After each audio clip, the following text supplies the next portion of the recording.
G'day superstars, it's Peps and I'm here for a massive, a beautiful, a huge round 16 review of, let's say, a belter of a round of footy. I'm your host, Christopher Pepper, the 377 games superstar of the East Keilor Football Club.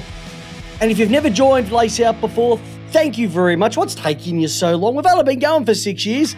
And if you're a returning guest, thank you very much for listening to us on a weekly basis, because without you, we wouldn't have a show. And it's simply that too. So, hey, look, cracker of a show we've got planned for you tonight. Lots to get through. Round 16, a pretty easy round from a football tipping perspective, except for one team who I'm going to get into a little bit later. I'll give you a hint.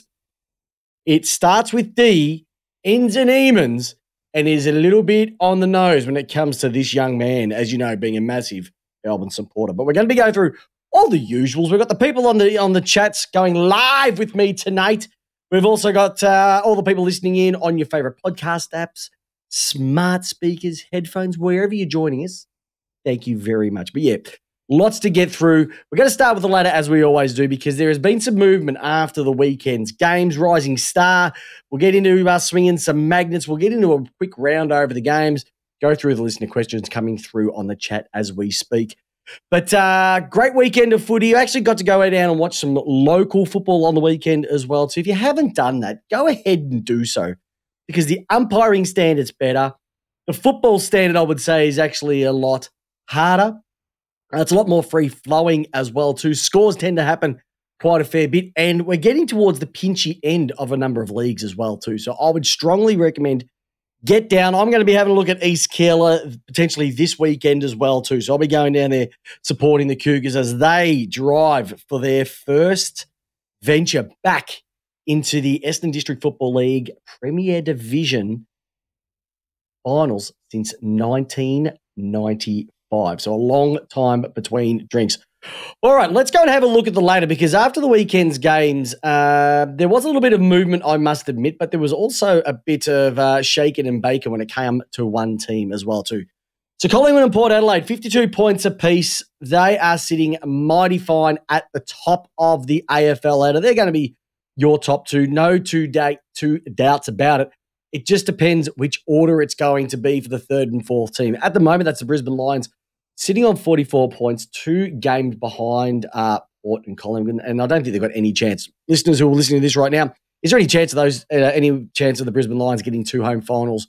They're going to have to pinch a couple of wins and also hope that Port and Collingwood lose a couple on the road home, which I don't think it's actually going to happen at all. Now, my team, Melbourne, they are sputtering right now. We're going to get into their goal-kicking efficiency, which has gone completely backwards in the last, I think it's 4 or 5 weeks. They have still got a top 4 position. They are on 36 points. A lot of percentage in front of St Kilda, who they play this week, funny enough, and the Western Bulldogs, all on 36 points. So they are going to be clamouring, I believe, for that 4th spot. And then you've got the Adelaide Crows and Essendon rounding out the final 8. So Essendon supporters, you're going to be playing finals for the first time, it looks like, at the moment after 16 rounds, sitting on 32 points. Geelong Cats sitting just outside the 8, but we know they've got a lot of games to flow in on the back end of the season down there at GMHBA Stadium on 30. GWS, after their mini upset, I would say, over the Ds with Fremantle, with Gold Coast, all on 28 points. And you'd think that's about it. I can't see Sydney, Carlton need a minor miracle, and Richmond need a minor miracle, all on 26 points. Hawthorn on 14, and we're going to have a crack at them as well. North Melbourne on 8, and we know we've also got the Wet Toast Eagles, 4 points, 49%. They actually showed a little bit hard on the weekend, which was great to see, but I don't know how long it is going to last. They are just looking forward to getting the Harley Reid Cup presented towards them at the end of the season. All right, so if I had to look at it right now, I would say Melbourne are very, very susceptible in that 4th spot. I don't want to say it, but I have to say it. They're not looking too flash, I must admit. The thing to keep in mind, though, is that they have a lot of games with teams outside of the 8. They do have a couple with the ones inside the 8, so it's got a mini type of run, but you'll tend to find a lot of those teams play each other as well, too. It's also going to be teams that get to play teams like Hawthorn, West Coast, and North Melbourne in the bottom few rounds that could potentially make the difference between them, not just making the 8th, but also getting a home final or sneaking into that top 4. So it's going to be very interesting with, can you believe, only 8 rounds to go of AFL footy for this season. It is absolutely boonana, mind bonkers balloon. All right. Our boy, Jacob Grant, in the journey of the draft. Do you remember last week I told you that he was playing for Vic Cruncher? He went over there.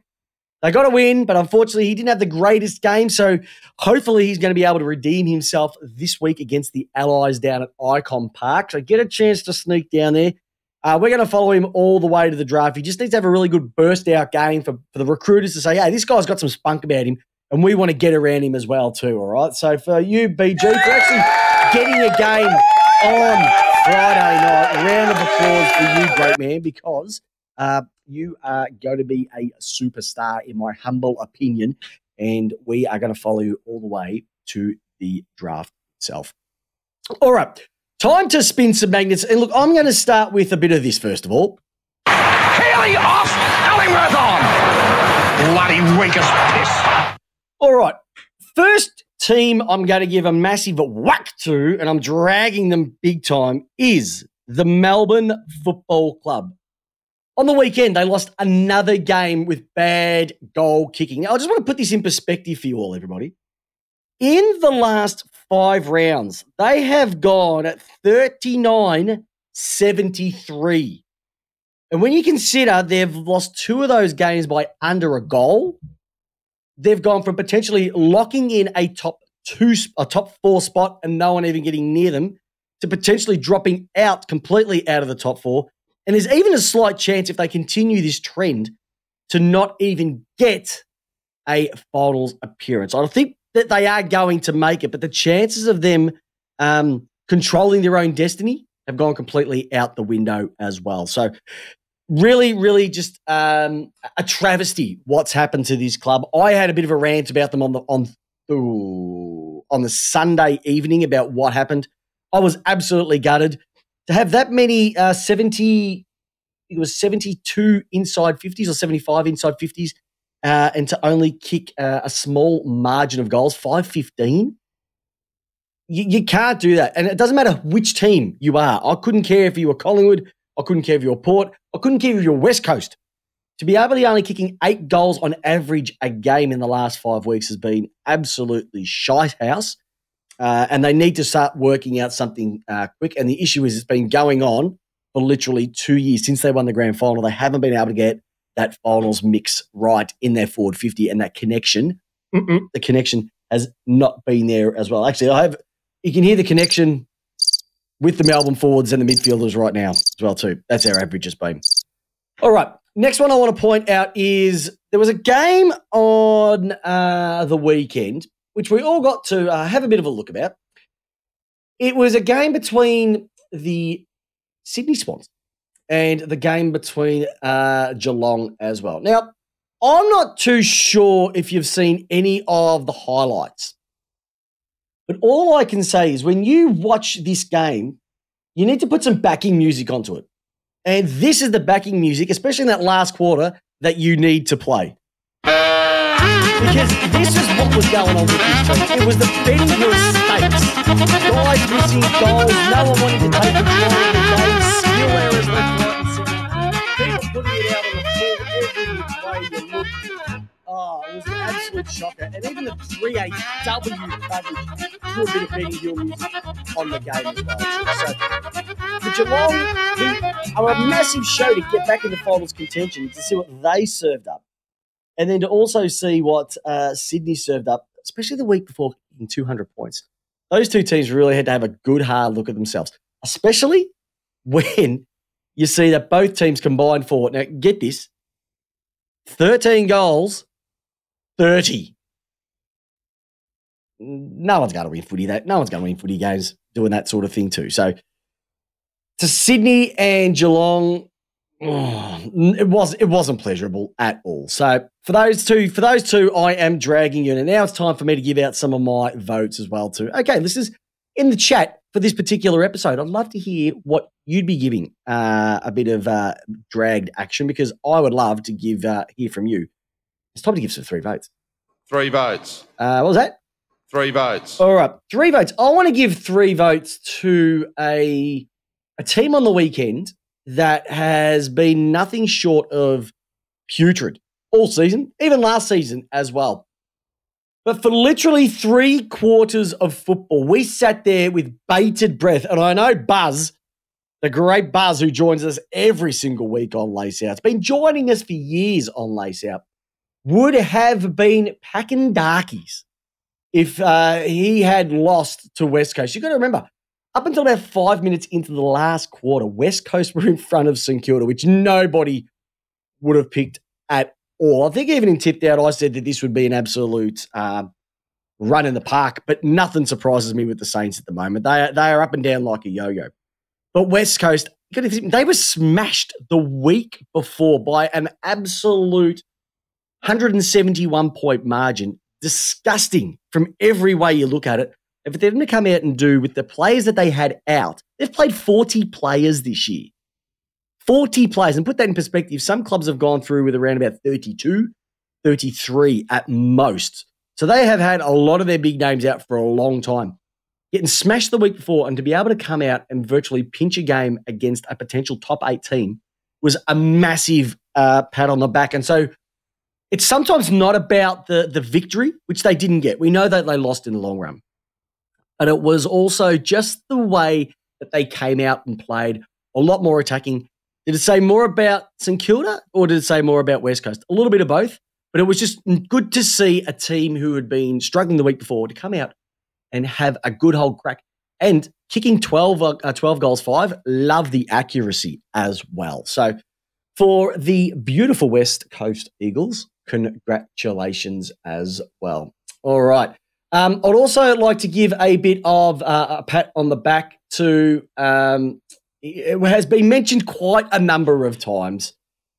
They did say after this came that Houston, we don't have a problem anymore. And what Dan Houston did after the siren to Essendon would have cost every Essendon supporter emotional, damn it.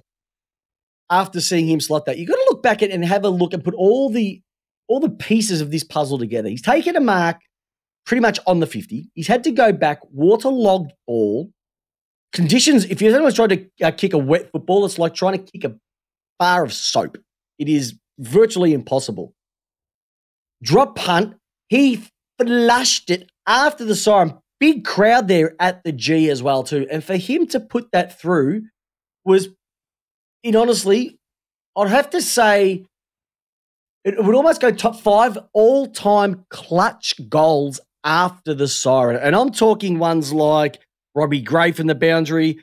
I'm talking Malcolm Blight after the boundary, after the game. I'm talking Jamie Elliott. These sort of goals which have changed seasons.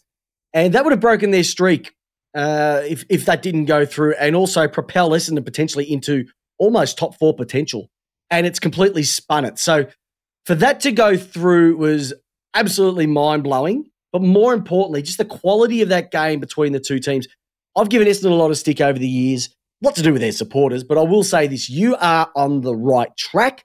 You're missing a couple of the pieces to get your puzzle working absolutely flawlessly, but the growth that your club has had over this 12 months or this season so far, give yourselves a pat on the back. And isn't it interesting? When there's no shit going off the field, there's no shit on the field, and you've got your shit going on beautifully at the moment. So there's my votes. There's who's getting dragged.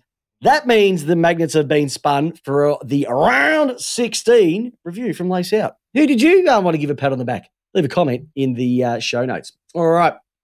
The AFL Coaches Award, we said we'd start to get into a bit of movement with this because over the weekend, a certain individual, don't know if you've heard about him, young bloke for Collingwood called Nick Dacos, just decided to rack up a couple more votes as well too, and is now in front of the AFL Coaches Award on 82 votes, 6 in front of the wonderful Zach Butters, a.k.a. Marge, as we've called him. Christian Petrarca picked up another couple as well too. He's on dinner for 2 on 69. Lachie Neale, Tim Taranto, Jordan Dawson, Jack Sinclair, Zach Merritt, and the Bont. I'll even go down as far as Connor Rozee and Caleb Sarong are the others in contention at the moment. But if you're looking at it now, it's Dacos, it is Zach Butters, and it's Christian Petrarca. And I'll put it this way. If Melbourne win, Petrarca's going to get votes. Okay? There's a lot of reliance on him at the moment, except for his goal kicking, which is absolutely woeful. But more importantly, I do like what Nick Dacos is bringing. He'll probably win the Brownlow this year, win it quite easily, even though people like Tim Taranto, Lachie Neale, and Butters are going to be coming hard for him. I would definitely say that Dacos, in his second year of football as a 20-year-old, will go down as a Brownlow medalist. There's only one person that I know has done it in their first year of football, being Brad Hardy. So Lachie Neale picked up the perfect 10 as well, too, in his game against Richmond. Jamara Ugle-Hagan, he's looking mighty fine, I must admit. He picked up the perfect 10 as well, too. So did Nick Dacos. So did the Eagle as landed when it comes to Dan Houston. And Adam Cerra probably go down and win Carlton's best and fairest this year. He was a bit average last year and has been pretty good this year as well, too. Jack Viney and Josh Kelly picked up 9s for their game in the NT this weekend as well. Alrighty. I reckon it's a perfect opportunity now to talk about this week's Rising Star, which is the awesome, amazing Luke Pedlar from the Adelaide Football Club. So he's been recognised not just for the weekend's game, but for a string of pretty good performances for his AFL Rising Star nomination for round 16. So the 183 midfielder produced arguably his best game of his career with a standout 66-point thumping of North Melbourne on Saturday. He kicked 2 goals, collected 11 disposals, 5 contested, and had 4 tackles at the Adelaide Oval as his side continues their push for finals. So Lukey Pedlar, as I like to call him here on the Lace Out podcast, congratulations, young man, for what you did for your start to your career. You are this week's Rising Star winner. And I like the cut of this young man's jib, and I reckon he's got a pretty big future in the game as well too. So well done, young man, and we'll see if he's going to take it out next year. But, can I say one other thing? When I talk about the Rising Star, I have a little bit of a flutter at the moment going on the Rising Star, and my man, Mitchie Owens, kicked 4 on the weekend. So fingers crossed, everybody here at Lace Out, that he gets across the line, because if he does, he's getting a new PlayStation 5. Oh, yeah. And won't they be happy for that? They'll be giving me a few of these. All right. Okay. Let's go and let's go and have a look at some trades.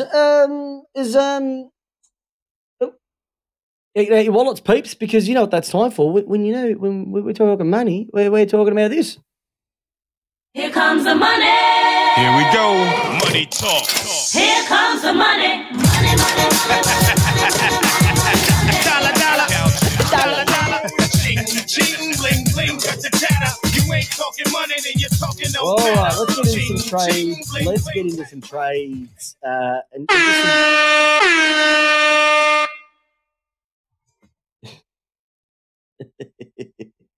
Let's get into some trade information. Let's have a look at some of these that are going to be going through. All right. So from a trades perspective, and it's looking like we're starting to get a bit of movement in terms of some rumours, innuendo starting to float through the rates. So big clubs. I reckon there's going to be 2 big clubs going nuts. I think there's going to be more this year. A lot of people are saying that Essendon and Geelong and Sydney and Melbourne are going to be the clubs that are definitely going to be looking to get some trade value this year. All for different reasons. Some of them have got space in their cap. Others have got the draft picks to be able to do something with them as well too. And I'm talking about Melbourne in that perspective. I don't know, Geelong are obviously looking at people who are from the Geelong region from their younger years to be able to pull them to be able to play some games. We're also looking at people trying to get them up to Brisbane as well too. Destination clubs as well. And we know that Carlton are always on the move. If someone like a De Koning or a Mackay comes, they're going to be getting some capital back in to be able to move with that as well too. So a lot of the bigger clubs are going to be hoping to secure some of the big movers this year. But at the moment, not too sure on what they are, but they're probably the 4 clubs that we're looking at it. A couple of clubs are definitely looking at Devon Robertson. I don't think he's going to go anywhere at the moment. He's going to stay pretty much with Brisbane. Why would you want to leave a club that's potentially got a flag in them in the next couple of years? People are looking at Lockie Whitfield, once again coming up to trade time as well too. You're getting a pretty good salary there from the GWS, and so depending on whether GWS have to pay anything of that, we're not too sure. Only if he will be a delisted free or going to be a free agent, but he won't be because he's got a contract until 2027. So I would see if someone decided to pick up Whitfield, GWS would have to pay a pretty good portion of that contract to get him off the books as well too. Mason Redmond, we've spoken about him every single week, I reckon, for the last 5 to 6. He's not going to go anywhere, same as Darcy Parish as well too. Tom Doty's been getting a bit of a reach around from the Brisbane Football Club. He's saying, look, it's great, but I'm pretty much going to stay where I am. Not Mason Redmond. We're talking about the Miles Bergman. He'll probably stay at Port Adelaide as well too. He's been pretty good so far this year. And why would you want to go anywhere? And I'd also say that Liam Henry is also looking at getting some interest from Melbourne as well too. We know he's got a bit of a connection there with Cozzy Pickett. So it'd be good to see if we could get him across as well too, but what's it going to cost clubs as well too. Also, a bit of a left field one as well too is the Gold Coast's leading goal kicker in the VFL is getting a bit of not scrutiny, a bit of attention, Brodie McLaughlin, because being the premier goal kicker in the league so far, has kicked 34 goals from 12 appearances. So you're pretty much looking at 3 a game, which is a really healthy return. There's a lot of people sort of looking at him, and if he's not going to go with Gold Coast, he is one of their sort of academy picks, so they've got first dibs on him. But whether he's going to stay is going to be another thing altogether. So there are going to be clubs looking at him as well too. He is a mature age, 25 years of age, so he pretty much would be able to slot straight in and could be a good foil for a couple of clubs as well too. So that's it. That's what we're talking about, trade, splashing the cash, a bit of money. That's where it all comes down to. So it's time to now go with the bit that I like to talk about is Around the Grounds. And check out the scoreboard. For this week's edition of, let's have a little chat over the games, what I noticed, what I thought, and some of the key stats to come out of it as well. But if everybody on the chat with me tonight, join in, have a bit of a look, give us your opinion on what you saw and what you've heard. And I'd love to hear from each and every single one of you. All right. So we know it all kicked off last week. It was a Thursday night game. It was up there at the Jabba the Hutt. And the Brisbane Lions literally destroyed everything that Richmond could have brought to the game. They were absolutely sensational. Brisbane, geez, when they get their tails, no pun intended, firing up there at the Gabba, how good are they? Like, that is why it is important for them to get at least 2 home finals, because just like Port Adelaide, they are going to be hard to beat at their home ground. They smashed Richmond. And absolutely blew them apart in every statistical factor that you could look at. You could look at everything from, we know everything from a games perspective. They smashed them. All 30 votes, coaches' votes went to them as well too. When you got 30 more inside 50s, 26 more contested possessions, you've got 21 more scoring shots. Your disposal efficiency was 6% higher than the opposition. You didn't just win the game, you dominated it. And it was literally everybody across the board. Joe Danaher was absolutely sensational. Lockie Neal, once again, picked up another 10 votes. He could win another Brownlow. This guy has already won 1, potentially could win 2, has come second in another one. He's almost a modern-day Scott West, modern-day Robin Harvey, the way he's going at the moment. Good to see Davey Salt on there as well too. We're going to get into the question about why can't Melbourne kick goals at the moment. Will Ashcroft, he's just doing his thing. Darcy Wilmot was awesome. There wasn't really anybody outside probably Noah Bolter, Broad and Vlosten, and obviously the back line are going to be awesome because when the ball's coming in that often, they had to just keep repelling it. But I just loved everything what they did. Like Hugh McCluggey just had 34 and gone at 82%. Like that's a guy who's playing wing football. And I feel that he's been a bit down over the last few weeks. I know he had a bit of a health injury over obviously the last couple. But even before that, he probably wasn't at his best. But he really came back and delivered on the weekend. You've even got someone, like I said, Will Ashcroft. He went at 85% as well too. Even Kitty Coleman, like he didn't have much over 23 touches, but he went at 600 metres gained. So he was getting it and pumping it along to the forwards. I just love the way that Hippel was moving up the ground as well too, becoming that linchpin. Someone needs to give him a smack around the ears because he's an absolute flog. And one day he's going to cop one. It'll be legal, but he's going to cop one because of he's just smart assy clapping in people's faces. Mate, you've done nothing in your career so far. You're playing second fiddle to Joe Danaher, and until you win a game off your own boot this year, don't worry about what happened last year, and until you actually get to the big dance and produce, don't go clapping your hands in front of 3-time premiership players saying, look at me, look at me, look at me, because you're an absolute flog, and you can go and sit with the English cricket team if you're going to produce that sort of stuff as well too. But Brisbane, like I said, they're going all right at the moment. They've pretty much locked in a top 3 spot. They're a couple of games from a top 2. Richmond, are they going to make finals? I did tip them not to make them at the start of the year, and I'm standing by that, but they've got some crunch games moving up over the next few weeks, especially this week. They've got Sydney. If they win that, then they've got Melbourne. They're a massive chance to maybe sneak in, but I'm still thinking that there's going to be other teams that leapfrog them, such as Geelong, etc. So Brisbane did what they had to do. Richmond would be really disappointed with what they served up over the weekend, and it's interesting for both teams where they're going to finish at the end of the season. All right. Essendon and Port Adelaide. We know what happened at this game. Don't worry about the miracle on grass. It was the miracle at the G, or the grounding at the G, or Houston has no problem from Fitty with the goal after the siren to win that one. It was a bloody hell. Like I said, it is literally one of the best after the goal moments I have seen. Be in my top 5 easily for what they delivered. But both these teams smashed the living bejesus out of each other, and it wasn't the greatest night from a conditions perspective, but 10-14 to 11-12. Port Adelaide by 4 points. It was beautiful. It was gorgeous. It was great for footy. Zach Merritt, he's got to be All-Australian this year.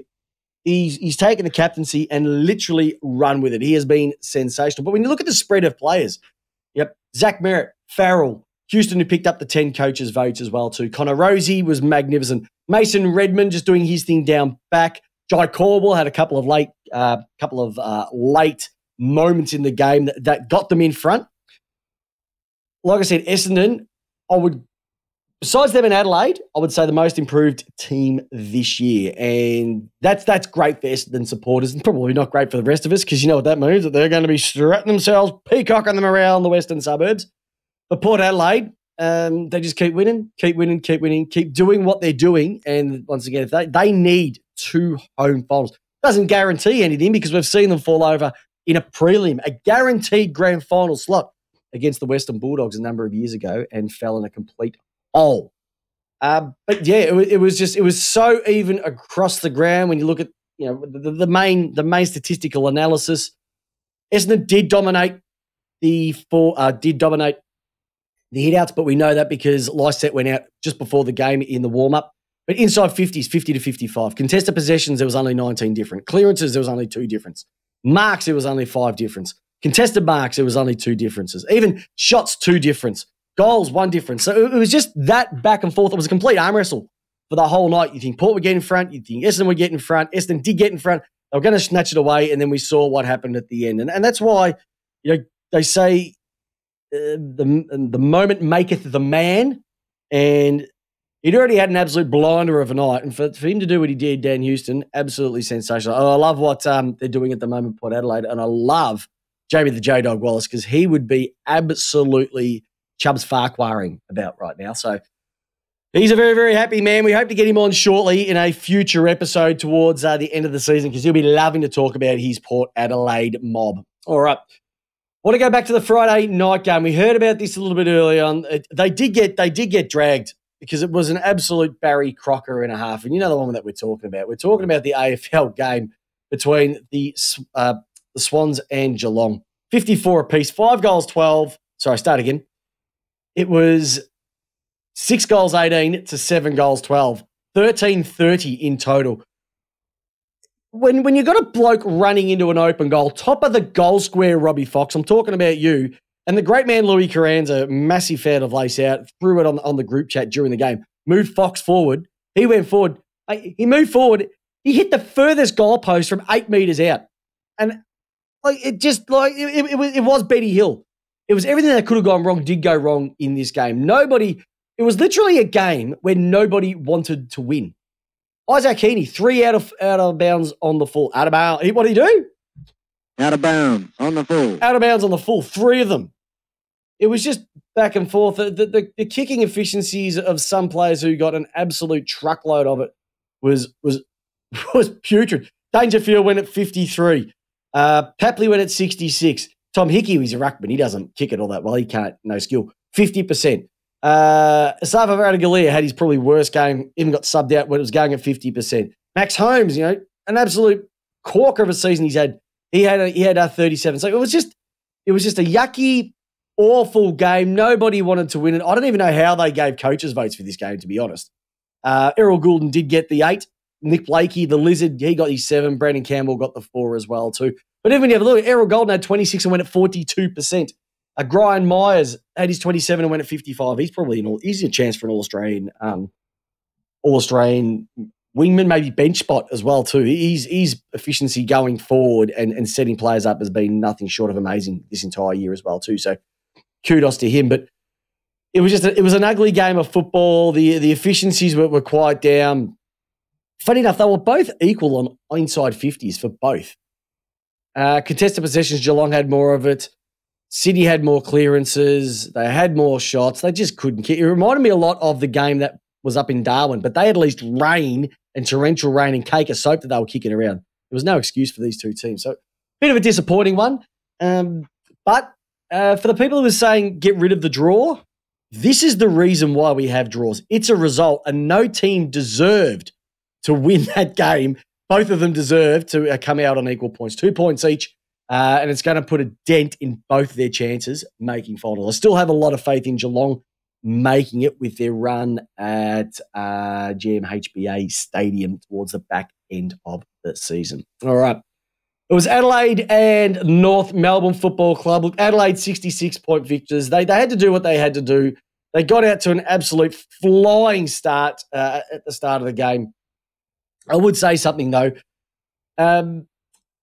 Isaac Rankin is we knew it was coming, but he's just a gun.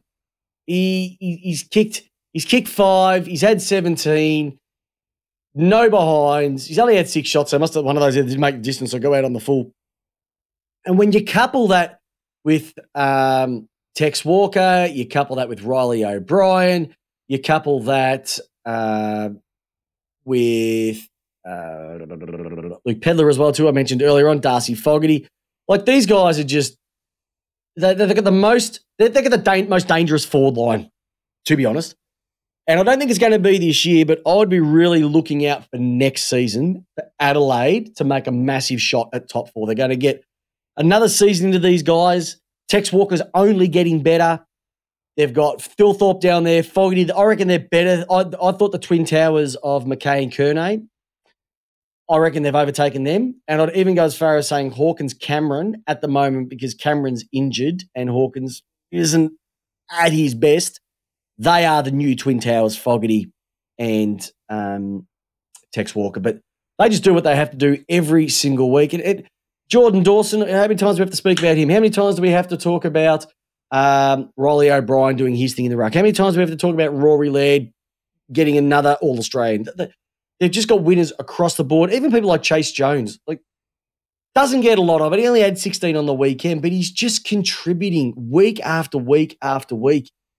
They are actually a really exciting team to watch. And what they did to North Melbourne in the early stages of that game, especially when they had 34 scoring shots to 17, they have smashed them, and we expected that.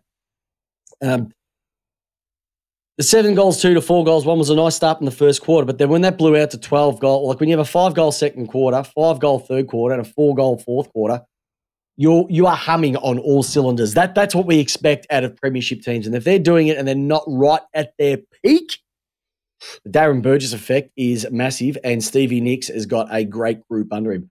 North Melbourne, look, they had a crack, couldn't do much more about it.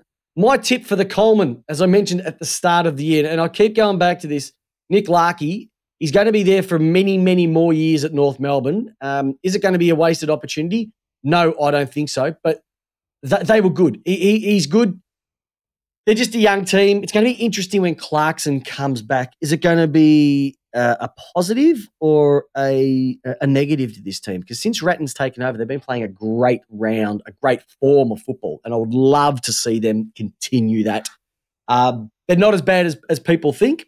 They're probably playing better than Hawthorn, and I think they're definitely playing better than West Coast as well too. So they've got a core. They just need to flesh that out a little bit more. So they're going to get another couple of good draft picks at the end of this year. Use them like they've done with Wardlaw and Choozle. Choozle, keeps you. I've been calling him the Choozle all year. The Choozle, and they'll be a massive chance to just move up the ladder and get that growth under Clarkson as well too. All right. Next game after the weekend, when we had a look at it, was Western Bulldogs and Fremantle. Look, I think I picked the Bulldogs. Fremantle, I just don't rate them anywhere outside of Perth, unless they're playing Melbourne, which they'll beat over the last 2 times at the G. But the Western Bulldogs, Jamari Ugle-Hagan, 10 coaches' votes, breakout season for him. I think the first couple of years we thought, has he got it? He's now growing into his body. The way he launches at marks, his one grab, I really like it. He needs to be their target, not Norton. Norton's now becoming more of a luxury. And I think when you need to, you have to slot him down back because you can't have him, you can't have Lob, you can't have Ugle-Hagan all down there. It's just taking up too much tall timber, unfortunately.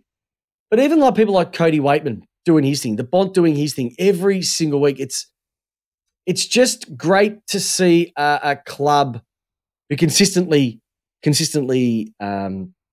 take on teams and beat them when they should, but then they have lapses. And I think their back line, without Liam Jones, stood up really well over the weekend. But I think it is going to make it hard for them finals time if they don't have not just Liam Jones, but if Alex Keith is not playing good football as well too, it's going to make it really hard. I know he hasn't been in best form recently. Josh Bruce, I don't think is a backman. He is a forward. Can't get into that forward line, which is a shame as well too. So where's his career at the end of this season? I can't give you an answer on that one as well too. But from a coach's perspective, like I said, the Ugle got the 10. It's Caleb Sarong. Well, he has to be an All-Australian this year because he has been sensational. How many times has he single-handedly kept Fremantle in games this year? Tom Liberatore, jeez. I don't know where you put him. Bench spot. It's going to be hard to get him into the midfield, but he is their barometer when Libba plays well, the doggies play well as well too. The Bont, cracker of a game, 27 touches, 512 metres gained, attended 90% of the centre bounces as well, 2 kicked a goal. They're going along. They're going along okay. Jack McRae, Mr. Reliable. Michael Walters, he's had a bit of a renaissance over the last couple of weeks as well too. So Fremantle for games. These are the games that they need to win if they want to make finals. And unfortunately, they couldn't get the job done. And that is the issue with them. They are still a little bit flaky, I think, between the ears, above the shoulders, between the ears. I still think they are a little bit flaky, but they have got an absolute cracker there in Jai Amiss. He is an absolute gun and is a massive chance for the rising star as well too. So Doggies, they keep their top 4 aspirations, especially after Melbourne lost on the weekend. They are still a chance to make top 4, but they have to keep winning and rely on other clubs to keep losing. And Fremantle, with losses like this, is going to make them even harder for them to be playing finals all stuff. All righty. Rightio. Let's go to the next game from the weekend. Looking at some Sunday games as well too. One last game. Gold Coast versus Collingwood, really not much to say when your team wins by 72 points and Josh Dacos kills it. Probably said more about Gold Coast. They're just not ready. This was their litmus test, biggest game, biggest sellout for quite a number of years, and they failed again. They've gone down by 13 goals at home. I thought it'd be a lot tighter than that, but that just goes to show Collingwood are the show. Premiership favourites. I thought Port Adelaide were. Then I look at what Collingwood did to a team that were playing cracking footy. There's not much more I can say about Collingwood because they went up there, destroyed them, absolutely destroyed them. I think at one stage the score was something like, it was 11 goals 6 at halftime to 1 goal 4. And when I saw that, good old Gold Coast Suns, they just got stage fright and just got beaten by a hell of a lot better team and a hell of a lot better coaching department as well. All right, let's move on to the Sunday games. Funny enough, we had a full contingent of footy on the weekend, which was actually pretty good to see. We haven't had it for quite a while, and it was disappointing to see 4 bye rounds. That's got to stop. Hawthorn versus Carlton. Hawthorn, I think they didn't kick a goal in 5 quarters of football. Or 6 quarters of football. 5 points at halftime. Like, I know Melbourne did that in a prelim. That was probably the worst effort. But Hawthorn just poo, and then they come out at 3-quarter time and kick halftime and kick 3 goals. Again, they did that against Melbourne. They come out and kick 5. So the talent's there, but do they just need to rev up? I just think that they're young, they're inexperienced, and you're going to have to take the pain. But Hawthorn supporters know when you take the pain, the pleasure will come out at the end. And you got 3 flags the last time this happened. You haven't got the caliber of Raffed, Franklin, Lewis, the guy that went up to Brisbane, forgot his name, you know what I'm talking about, coming through. But you've got a future, and you've got, I reckon, an all right coach there. So Carlton, they leave their chances to play finals again, still on the board. I had Mackay to kick 6. He didn't. They did what they had to do. They got the win. Good to see, though. Good to see the Carlton get a win after their last number of weeks. And like I said, Adam Chera, earlier on in the episode, Adam Chera was pretty good as well, too. Like I said, getting the 10 coaches' votes. Jack Silvani, funny enough, was the highest-rated player on the ground, going at 17 and 76% efficiency. But also, you got to remember, he spent some time in the ruck and had 12 hit-outs and 10 score involvement. So, just going to show the guy can play, but he can't get a game. But when he plays, they win. I don't get it. And probably a lot of people don't get it as well, too, for Carlton supporters. Emotional, damn it. All right. And for Hawthorn, really not much to crow about as well, too. No coaches' votes. No one really did anything, so we're just going to move on from that game. All right. Melbourne. GWS. I know you've been waiting for this one, listeners. I was feral, 45-47, 5 goals, 15 to 7 goals, 5. GWS went by 2 points. I really don't know. If being a Melbourne supporter, there's some major issues going on there. So a question came in earlier on from Davey Salt. Same questions. Why can't forwards kick goals? If you are on 200K, would you kick straight a beat under pressure? Can you give me an example of the decline stat-wise over a few years? Well, you've caught me on the hop there, Dave. I don't have that with me right now, but it's something that I might have to follow up on. But I can say, if you missed it earlier on, listeners, Melbourne so far this season have gone at 39 goals, 73 in their last 5 weeks. Now, Lee Mack, I don't even know why he's on the show tonight and why he's having a listen, because Hawthorn were putrid on the weekend, but he says no Sicily, no Hawks. Well, that's pretty crappy when he's your only player. But, and he's also said the Hawks will win another flag before the D's. Mate, I wouldn't be surprised at the moment because my team is absolutely woeful. There is no forward connection. And the issue that I have with the coaching department is I do not see any change in their game plan whatsoever. The way they deliver it, no change whatsoever. There's been no improvement in this area for 2 years. 2 years. So I'm talking about 2 pre-seasons to get this right, and they haven't been able to. McDonald's not the answer. Ben Brown is not the answer. Van Rooyen is not the answer yet, even though he kicked 4 in the VFL, 3 on the VFL on the weekend. Jefferson kicked 4 in the VFL on the weekend. He's not ready. So they've got a couple to go, but they're just not ready for this year. Chandler's been crappy. Cosy Pickett's been woeful. AMB has been woeful. Petrarca's been woeful in front. So everybody has just been crap. Now, I will say, if anybody watched the game, it was wet, it was awful. But we're talking set shots, goals that we think people should be kicking, didn't.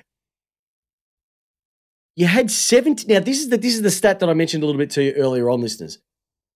Melbourne had 73 inside 50s, 27 more than the opposition, and lost.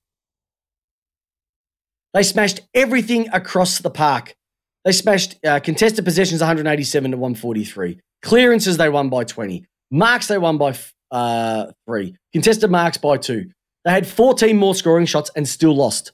And this is the tale of Melbourne, not just for this year, but for the last 2 years, is that their forward line is not working. And for whatever reason, the coaching department put their head in the sand and don't do anything about it. So I don't have the answer for you. I don't have the answer for you, David. I just think they're just not good enough. They're just not good enough. And I called them a false economy last year. The false economy is turning into the real recession, the recession of goals. And it's really getting frustrating. I will give GWS credit, though. They made the most of their opportunities. Toby Green is a gun. Josh Kelly, when you finally watch this guy, if he was playing at a bigger club, he would be a superstar. But he gets held up there. He's back to his fine form that he's been having for quite a while, but I reckon for the last year or two has been a little bit thin. Jack Buckley was pretty good. Gorm was okay. Lever was okay. Bowser was okay. Jack Viney was amazing. And Petrarca was pretty good as well too. But you lose another game like that. So they've lost the Fremantle game by a bee's dick. They lost the Geelong game by 2.5 goals. And they've lost this game by 2 points. Plus the goal, the Brisbane game at the start of the year where they lost by 18 points after being absolutely smashed for most of the game. They could have been sitting top 2, but in my humble opinion, they don't deserve it. They're doing everything from a defensive perspective. They're doing everything from a midfield perspective. Everything going forward line is poo. So it's in their hands. It's in their destiny. They're playing the Saints this week, Buzz's team, and he's going to get absolutely stuck in him. He's got great Sunday afternoon watching GWS overrun the Ds, then turning it over for a great second half forward looking to Saturday night. Mate, Buzz, you forgot the part where you were packing darkies with what West Coast had done to you as well too. So, yeah, GWS did run over the Ds. It was basically a 60-metre kick, that one in the game. But GWS slim chances of making finals. Melbourne slim chances of making top 4 are still in play. And let's go to the game that we spoke about right at the start of the episode, the 8-point win to St Kilda. But this game said more about West Coast because they came back after being beaten by 171 points the week before and absolutely turning it on. We loved to see it. What went wrong for St Kilda? I don't have the answers here. That they were outworked, they were outplayed. It was a little bit of West Coast of old, and I would have loved to them have win it. I would have loved to win it so I could come in here and go back to real shit Kilda. They're still St Kilda at the moment, but they would have been shit Kilda for literally 3.5 quarters. But from a West, it's interesting though, if you have a look at the coaches' votes, Rowan Marshall got 7. Shuey, captain's game, got the 7 as well too. Mitch Owens, my guy for the Rising Star, he got the 7. Jack Sinclair got 5. Barras got 3 and Steele got 1. So for a team that literally dominated a game, not to be rewarded with the coaches' votes, a little bit disappointing. But they were great. They were everything that they needed. Shannon Hurd coming out of fullback as well too.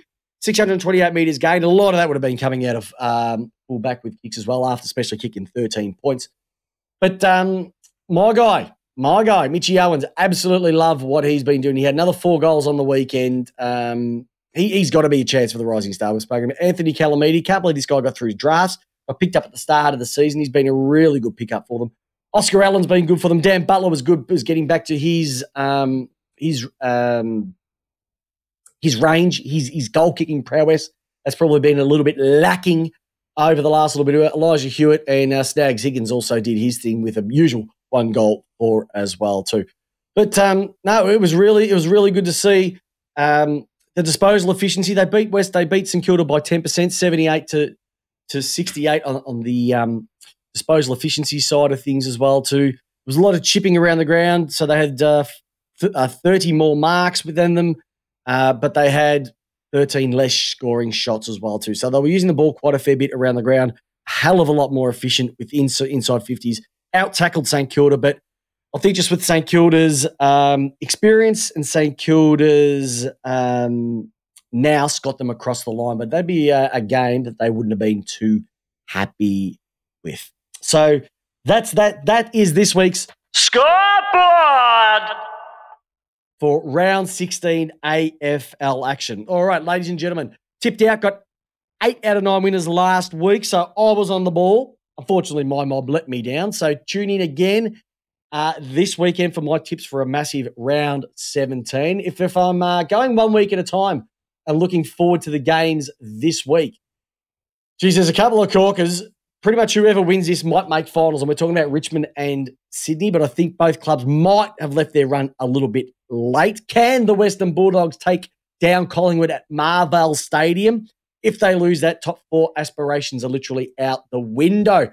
Brisbane, can they smash the West Coast Eagles, and how much can they smash them by to get that percentage, to get back into that hope for a top 2 spot?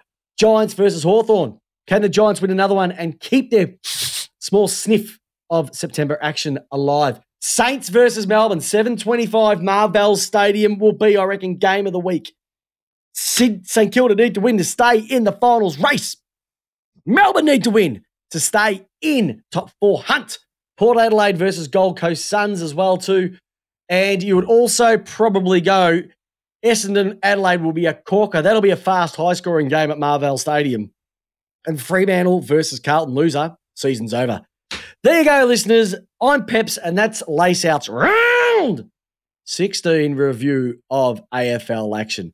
Remember, join me every single week, Monday night, for Lace Out. Tipped out later in the week. Like I said, if you want to guest host the show with me in the remaining weeks, drop me a message on the Lace Out AFL Podcast Facebook page and join me live on the show. Got a couple people organised already. J-Dog will definitely be back when he gets back from his Balinese soiree as well too. So I'm Chris Pepper, and we give you your footy just how you want it.